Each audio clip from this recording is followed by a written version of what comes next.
নমস্কার বন্ধুরা, আমি আজকে চলে এসেছি ছানার কোপ্তাকারি নিয়ে। দেখুন, আমি 1 লিটার দুধ গরম করে নিচ্ছি। দুধটা ফুটে গেলে আমি একটা বাটির মধ্যে জল নিয়েছি, তার মধ্যে একটু ভিনেগারও নিয়েছি। ভিনেগার দিয়ে আমি দুধটা কাটিয়ে নেব।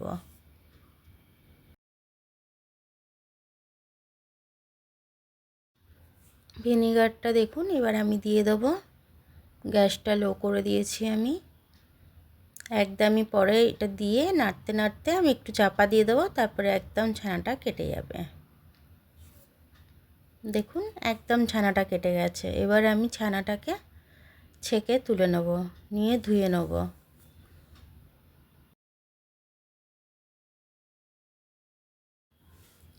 এবার দেখুন, আমি জল দিয়ে আস্তে আস্তে করে ধুয়ে নিচ্ছি। ধুয়ে নিয়ে তারপরে আমি এটার মধ্যে একটা পাত্রের মধ্যে রাখবো। দেখুন, মশলা হচ্ছে টক দই আর তেজপাতা, চালমগজ, কাজু, কাঁচা লঙ্কা, আদা, দালচিনি, এলাচ। এবার আমি স্বাদ মতো নুন দিয়ে নেব, তারপরে কর্নফ্লাওয়ার দিয়ে নেব, দিয়ে এবার ভালো করে এটাকে মেখে নেব। এটা যখন মাখা হয়ে যাবে তখন আমি এটা লেচি কেটে নেব। লেচিটা কেটে নিচ্ছি।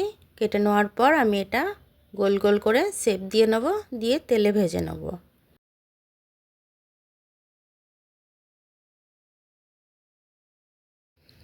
হালকা লাল করে ভেজে নেব। দেখুন, আর এক পিঠ করে আমি উল্টে দিচ্ছি, দিয়ে এবার আস্তে করে তুলে নেব সব কটা। ফোড়নে আমি তেজপাতা দিয়েছি, ডালচিনি দিয়েছি, 2খানা এলাচ মুখ ফাটিয়ে দিয়েছি, একটু জিরে ফোড়ন দিয়ে দিয়েছি।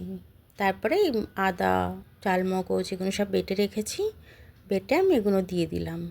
কাশ্মীরি লাল লঙ্কার গুঁড়ো একটু দিয়ে দিলাম, একটু হলুদ দিয়ে দিয়েছি, একটু জিরে দিলাম, একটু ধনে গুঁড়ো দেব, দিয়ে সব একসাথে নাড়ব।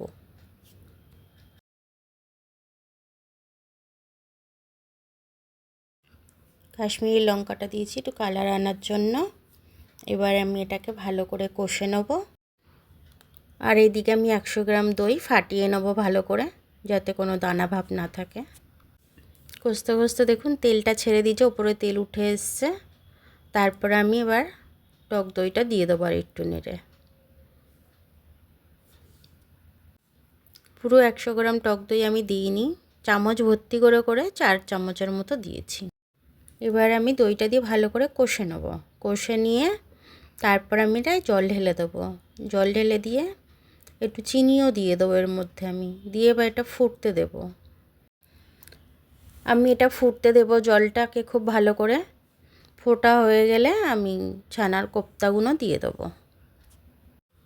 দেখুন, জলটা সুন্দর করে ফুটে উঠেছে, এবার কোপ্তাগুলো দিয়ে দেবো আমি এটা হাই ফ্লেমেই রেখে দেবো। দেখুন, 5 মিনিট বাদ দেখাচ্ছি, আমার কোপ্তাটা হয়ে এসছে। এবার আমি এটাকে নামিয়ে নেব। ছানার কোপ্তাগুলো কিন্তু খুব সুন্দর হয়েছে, নরম হয়েছে একদম, মুখে দিলেই মিলিয়ে যাবে। আমার ভিডিওটা দেখার জন্য অনেক অনেক ধন্যবাদ।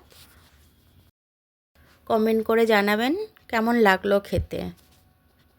লাইক এবং সাবস্ক্রাইবটা করে দেবেন। ধন্যবাদ।